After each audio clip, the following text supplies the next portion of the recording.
अस्सलाम वालेकुम रहमतुल्लाहि व बरकातुहू। उम्मीद है आप खैरियत से होंगे। आज का जो हमारा लेक्चर है उसमें हम सिंपल हार्मोनिक मोशन के बारे में पढ़ेंगे, यानी कि जो पहला चैप्टर है, चैप्टर नंबर 10, उसके बारे में। तो सिंपल हार्मोनिक मोशन को SHM से डिनोट करते हैं और तो सिंपल हार्मोनिक मोशन जो है ना, इसको पढ़ने के लिए सबसे पहले आपको वाइब्रेटरी मोशन के बारे में बताना चाहिए। जो 9th क्लास में आप वाइब्रेटरी मोशन जो है दूसरे चैप्टर में पढ़ के आए हैं। तो दूसरे चैप्टर में वाइब्रेटरी मोशन के बारे में पढ़ा था, वो क्या होती है वाइब्रेटरी मोशन।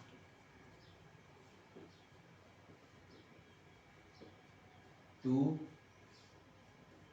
एंड फ्रो,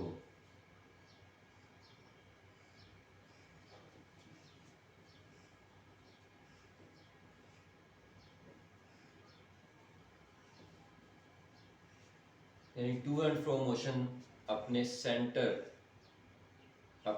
यानी टूवर्ड्स इस सेंटर, यानी कि अगर वो आगे की तरफ गया तो वापस आएगा सेंटर पे, अगर पीछे की तरफ गया तो वापस आएगा सेंटर पे। तो ये वाइब्रेटरी मोशन है। तो वाइब्रेटरी मोशन में आपको एग्जांपल दी थी कि सिंपल पेंडुलम की एग्जांपल जो सी आप ले सकते हैं।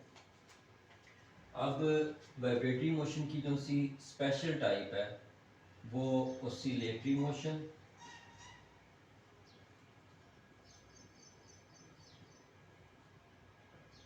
या सिंपल हार्मोनिक मोशन, ये इसकी स्पेशल टाइप बन जाती है। अब स्पेशल किस वजह से होती है?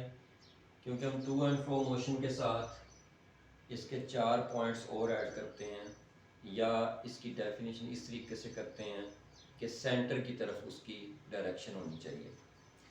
तो यहाँ पे आपकी बुक में जो लिखा हुआ है, body is said to be vibrating if it move back and forth और to the fro about a point. एक पॉइंट हो, उसके आगे पीछे हरकत होती है। अगर आप एक पॉइंट का जिक्र नहीं करेंगे तो वाइब्रेटरी मोशन की डेफिनेशन इनकम्प्लीट होगी। उसके बाद वाइब्रेशन के लिए एक और टर्म जो सी ऑसिलेशन यूज़ होती है, और जो special kind of vibratory motion है वो आपकी सिंपल हार्मोनिक मोशन होगी।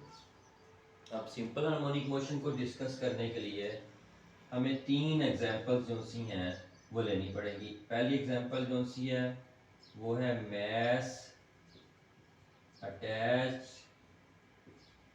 टू अ स्प्रिंग,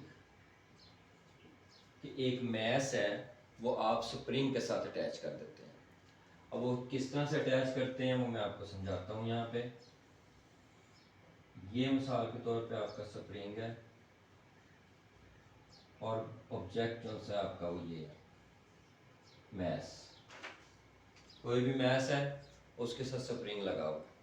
अब ये इसकी पोजीशन जो सी है ना, ये ओ है, यानी कि मीन पोजीशन, जिसके इर्द गिर्द जिसने मूव करना है। अब आप क्या करते हैं, इसको यहाँ से पकड़ते हैं और इसको आगे की तरफ मूव करवाते हैं। तो जो स्प्रिंग की पोजीशन है, जो आपकी ऑब्जेक्ट की पोजीशन है, वो ये बन जाती है। ऑब्जेक्ट की पोजीशन आपकी ये बन जाती है। अब ये इसकी ए पोजीशन होगी, ये आपकी ए पोजीशन होगी, ठीक है। तो जब ए पोजीशन जो सी ये आएंगे तो ये स्प्रिंग जो सा है ये स्ट्रेच हो जाएगा, यानी कि ये इस तरह की पोजीशन की बजाय इस तरह की पोजीशन पे आ जाएगा, यानी कि फैल जाएगा, बढ़ जाएगा, स्ट्रेच हो जाएगा। तो जब आप इसको छोड़ेंगे यहाँ पे तो ये रीस्टोरिंग फोर्स की वजह से और इनर्शिया की वजह से मूव करता हुआ वापस ओ पे आएगा। ओ से मूव करता हुआ ये रुकेगा नहीं, बल्कि ये पीछे की तरफ मूव करता हुआ यहाँ पे आ जाएगा। जब ये यहाँ पे आएगा तो स्प्रिंग जो है वो बहुत ज़्यादा कंप्रेस हो जाएगा और ये पोजीशन आपकी बी बनेगी, ठीक है। तो आप ए पे लेके आएंगे, ए से ओ पे आएगा, ओ से बी पे आएगा, बी पे आके रुकेगा नहीं, बल्कि इसमें रीस्टोर है फोर्स, ये वापस आगे की तरफ आएगा, फिर इधर आएगा, इस तरह ये मूव करता जाएगा। तो ये आपका स्प्रिंग जो सा है उसके साथ कोई ऑब्जेक्ट अटैच हो, उसकी एग्जांपल है, जो कि सिंपल हार्मोनिक मोशन को रिप्रेजेंट करती है। दूसरी और ये जो सा इसमें आपका फिर ये आपने देखना है कि इसका जो सा फार्मूला वगैरह क्या बनता है। तो हम यहाँ पे कहते हैं कि a प्रोपोर्शनल टू माइनस एक्स। अब a एक्सेलरेशन है और x वो डिस्टेंस है जो सेंटर से इधर या इधर। जितना ये फासला बढ़ता जाएगा दरमियान से, उतना एक्सेलरेशन ज़्यादा होता जाएगा। यानी आप इसको यहाँ से पकड़ के इधर लेके आएंगे तो एक्सेलरेशन और होगा, लेकिन अगर इधर ले आएंगे तो एक्सेलरेशन और बढ़ जाएगा, क्योंकि फासला बढ़ जाएगा तो तेज़ी से आगे वापस आएगा। तो ये नेगेटिव साइन जो है इसका मतलब है कि ये हमेशा सेंटर यानी ओ की तरफ रहेगा। मिसाल तौर पे इसकी एग्जांपल आप ऐसे ले सकते हैं कि अगर आप किसी को मिलने गए हैं अपने घर से, तो जब आपने घर जाना है किसी के, या आपने स्कूल जाना है, या आपने बाज़ार जाना है, तो आप काम करके वापस अपने ही घर आएंगे। ये नहीं हो सकता कि वहीं पर आ जाए। तो इसका मतलब ये हुआ कि ये यहाँ पे हो या यहाँ पे हो, इसने वापस अपनी पोजीशन ओ पे ही आना। तो ये जो सा नेगेटिव साइन है ये बताता है कि हमेशा टूवर्ड्स द सेंटर होगा। अब ए ओ की तरफ होगा। अब उसके बाद तो जो एक्सेलरेशन है वो डायरेक्टली प्रोपोर्शनल होगा डिस्प्लेसमेंट के। यानी ये एक्स जो सा है डिस्प्लेसमेंट है, यानी सेंटर से कितना फासला ज़्यादा होता है, ये कम होता है, वो एक्सेलरेशन जो है इसके डायरेक्टली प्रोपोर्शनल होगा। जितना कम होगा उतना एक्सेलरेशन कम होगा, जितना ज़्यादा होगा उतना एक्सेलरेशन ज़्यादा होगा। अब हम बात करते हैं कि इसके फार्मूले की। इसका फार्मूला होता है time period is equal to 2 pi m/k under root. अब जो सब पाए है ये वैल्यू है कांस्टेंट, और जो m है ये है मैस, और k जो सा है ये प्रोपोर्शनलिटी कांस्टेंट है। यानी कि अगर हम इसका प्रोपोर्शनलिटी कांस्टेंट दूर करें, ख़त्म करें, तो ये आ जाएगा a इज इक्वल टू के एक्स। तो अगर यहाँ पे k निकालें तो ये आ जाएगा x ओवर x। तो ये जो सा k है ये प्रोपोर्शनलिटी कांस्टेंट है, और ये प्रोपोर्शनलिटी कांस्टेंट जो सा उसकी वैल्यू जो सी आप यहाँ पे लगाएंगे। ठीक है, तो ये आपका फार्मूला दिया हुआ है कि पेज नंबर 3 के ऊपर t is equal to 2 pi m/k under root. तो यहाँ पे अगर देखें तो एक्सट्रीम पोजीशन पे ये जो सा आपका मीन पोजीशन होगी, यहाँ पे वेलोसिटी जो सी होगी वो आपकी मैक्सिमम होगी, और एक्सेलरेशन जो सा होगा ये मिनिमम। तो वेलोसिटी जो सी होती है वो मीन पोजीशन के ऊपर मैक्सिमम होती है, और एक्सेलरेशन जो सा होता है वो मिनिमम होता है। और जब आप एक्सट्रीम पोजीशन पे आ जाएंगे तो ये उल्ट हो जाएगा, वेलोसिटी जो सी है मिनिमम हो जाएगी और एक्सेलरेशन मैक्सिमम हो जाएगी। और अगर काइनेटिक एनर्जी और पोटेंशियल एनर्जी की बात करें तो यहाँ पे मीन पोजीशन पे काइनेटिक एनर्जी जो सी है वो मैक्सिमम होगी, और पोटेंशियल एनर्जी जो सी है वो मिनिमम होगी। और यहाँ पे काइनेटिक एनर्जी जो सी है एक्सट्रीम पोजीशन पे ये मिनिमम होगी, और पोटेंशियल एनर्जी मैक्सिमम होगी। तो इस तरीके से हम इसको देखते हैं कि वेलोसिटी जो सी है जहाँ पे मिनिमम होगी वहाँ पे एक्सेलरेशन ज़्यादा हो जाएगा हाइट की वजह से। ठीक है, और जहाँ पे हाइट कम हो जाएगी, वहाँ जहाँ पे मीन पोजीशन आ जाएगी वहाँ पे वेलोसिटी मैक्सिमम हो जाएगा, एक्सेलरेशन कम से कम हो जाएगा। तो ये तो हो गया पहली example, mass attach to a spring. और ये जो सी एग्जांपल है ये हमारे आगा खान के कोर्स में मौजूद नहीं है। ठीक है, इसलिए हम इसको इतनी डिटेल में नहीं करवाते, लेकिन जब हम इसको पीटीबी में देखते हैं या दूसरे बोर्ड्स में देखते हैं तो वो इसकी एग्जांपल ये शामिल है, इसलिए मैं कुछ ना कुछ इसके बारे में ज़रूर बता देता हूँ। अब अगर आपको ये इसका कोई न्यूमेरिकल आ जाए तो आप ये वैल्यूज़ पुट करके m की और k की वैल्यू पुट करके टाइम पीरियड निकाल सकते हैं। ठीक है, तो इस तरीके से ये पहली एग्जांपल सी mass attach to a spring की। तो अब दूसरी एग्जांपल जो सी होती है वो है बॉल एंड बाउल एग्जांपल। अब बाल एंड बाउल एग्जांपल ये है कि आपने देखा होगा प्याले यूज़ करते थे घर में, ठीक है, जिसमें चाय पीते थे पहले। अब तो मतलूब हो गए, इतना नहीं यूज़ करते, लेकिन गांव वगैरह में अभी भी प्याले यूज़ होते हैं। उसमें चाय डाल के पीते हैं या दूध डाल के पीते हैं, और चीनी मिट्टी जो सी होती है उससे बने होते हैं। तो उसको अगर हम उसकी पिक्चर बनाते हैं यहाँ पे ऐसे करके, ये बाउल है और यहाँ पे हम एक बॉल रख देते हैं, आयरन बॉल कह लें आप, रख दिया आपने। ये इसकी पोजीशन ओ होगी, सेंटर पोजीशन। और जब इसको आप यहाँ से उठा के यहाँ पे लेके आएंगे बाल को ऐसे, तो ये इसकी ए पोजीशन होगी। अब इस पोजीशन पे ला के जब आप इसको छोड़ेंगे तो ये मूव करता हुआ इधर आएगा, इधर से मूव करता हुआ यहाँ पे रुकेगा नहीं, बल्कि इनर्शिया की वजह से ये आगे मूव कर जाएगा, और आगे मूव करके तो यहाँ पे आके ये बी पोजीशन पे आ जाएगा। जब ये बी पोजीशन पे आएगा तो यहाँ पे भी ये रुकेगा नहीं, बल्कि ये वापस मूव करेगा ओ की तरफ। जैसे कि मैंने आपको कहा था कि हमेशा इसने ओ की तरफ आना है, इसने हमेशा ओ की तरफ आना है। तो ये जो होगा, तो इसको हम यहाँ पे देखेंगे कि ये बी से वापस ओ पे आएगा, ओ से फिर इधर आ जाएगा। तो मैंने बताया था आपको, ये हमेशा सेंटर की तरफ रहेगा, जहाँ पे भी चल जाएगा सेंटर की तरफ आएगा।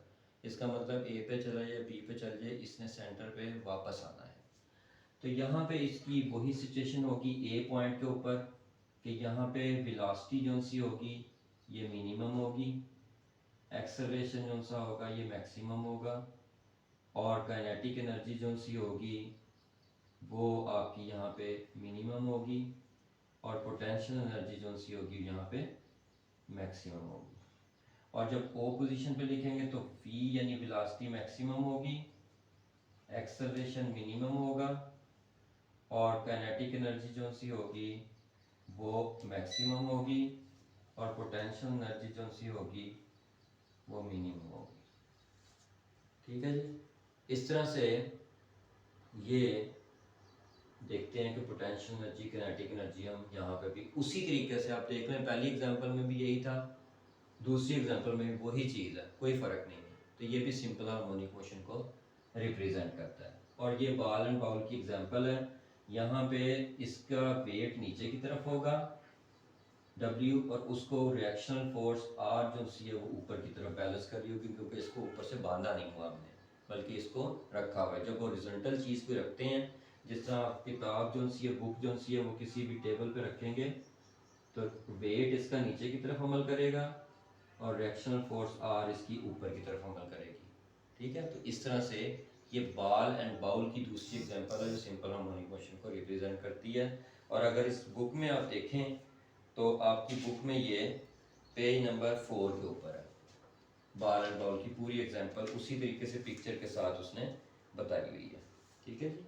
और इसका W नीचे की तरफ होगा जो कि mg होगा, और रिएक्शन फोर्स R इसको ऊपर बैलेंस कर रही होगी। अब तीसरा जो सा है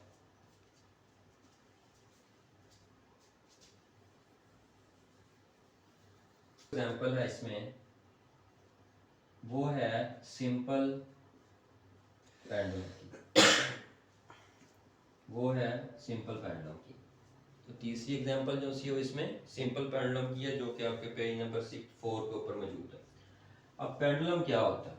सिंपल, आप एक कोई भी ले लें पत्थर, ठीक है, उसको धागे से बांध दें और ऊपर लटका दें, ये आपका पेंडुलम बन गया। तो ये कोई इस तरह की सिचुएशन होती है कि ये हमने जनाब इस तरह से नीचे कोई पत्थर बांध दिया, और इसका W जो सा होगा वो नीचे की तरफ होगा, और ये ऊपर से बांधा हुआ है, इसलिए इसके ऊपर टेंशन लग रही होगी। अगर मैं इसको पकड़ता हूँ और यहाँ से यहाँ पे ला के छोड़ देता हूँ, यानी यहाँ पे लेके आता हूँ, ये इसकी पोजीशन A हो जाएगी। ठीक है जी।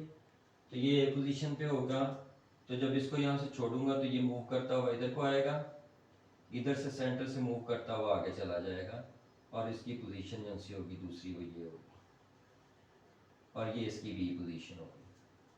उसी तरीके से जैसे पहले दो केसेस बताए थे, तीसरा केस भी उसी तरीके से है। तो यहाँ पे इसकी वेलोसिटी जो सी होगी वो मिनिमम होगी, एक्सेलरेशन जो सा होगा वो मैक्सिमम होगा, काइनेटिक एनर्जी जो सी होगी वो मिनिमम होगी, और पोटेंशियल एनर्जी जो सी है वो हाइट की वजह से मैक्सिमम होगी।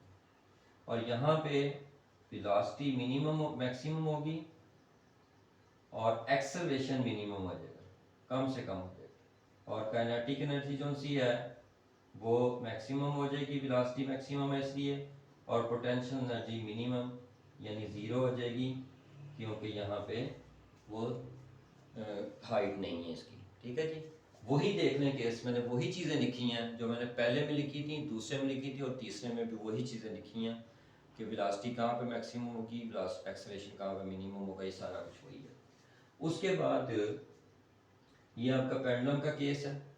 ठीक है जी, इसमें जो आपका फार्मूला लगता है वो लगता है T is equal to 2 pi L over G under root, और वहाँ पे हमने M ओवर K किया था। ठीक है, यहाँ पे ये इसकी लेंथ होगी धागे की, और नीचे की तरफ जो वेट लग रहा है ये ड्यू टू ग्रेविटी होता है, इसकी एक्सेलरेशन ड्यू टू ग्रेविटी यहाँ पे आएगी, और वो G होगा। ठीक है, तो इस लिहाज से ये G यहाँ पे आ जाएगा। ठीक है, तो इस तरह से ये फार्मूला जो सा है ये यहाँ पे लेते हैं। पाए जो सा इसलिए कि ये सर्कल में मूव कर जाता होता है। ठीक है, पाए आ गया यानी कांस्टेंट वैल्यू है। एल जो सा इसकी लेंथ होगी धागे की, और जी जो सा ये एक्सेलरेशन ड्यू टू ग्रेविटी यानी अर्थ के ऊपर एक्सेलरेशन ड्यू टू ग्रेविटी 10 होती है या 9.8 मीटर पर सेकंड स्क्वायर होती है। वो ले लेंगे, वैल्यूज पुट करें तो टाइम पीरियड हमारे पास टी आ जाएगा। तो इस तरह से ये सिंपल पेंडुलम की एग्जांपल भी तीसरी में एग्जांपल में आ जाती है। तो तीन एग्जांपल जो सी सिंपल हार्मोनिक मोशन में आती हैं। उसके बाद अगर आप आते हैं तो पेज नंबर 5 पे, तो सिंपल हार्मोनिक मोशन की डेफिनेशन दी हुई है इन सारी एग्जांपल्स को समराइज करते हुए। वो क्या है? Simple harmonic motion occurs when the net force is directly proportional to the displacement from the mean position. ये देखिए, ये मैंने आपको बात पहले केस में बताई थी, a proportional to minus x, इसका ये मतलब है। यानी कि जो सी सारे के सारा एक्सेलरेशन है वो डायरेक्टली प्रोपोर्शनल है इसके। अब फोर्स कैसे निकालेंगे वो हम देखते हैं। इसको हम लिख सकते हैं a इज इक्वल टू के एक्स, माइनस का साइन हमने इसलिए लगाया था ये directly towards the mean position होता है, इसको लिखने की ज़रूरत नहीं होती बाद में, इसको लिखने की ज़रूरत नहीं होती बाद में।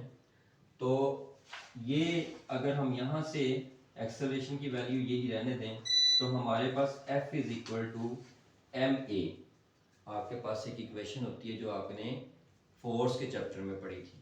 यहाँ से हम एक्सेलरेशन की वैल्यू अगर निकालें तो ये बन जाएगी F over M is equal to A.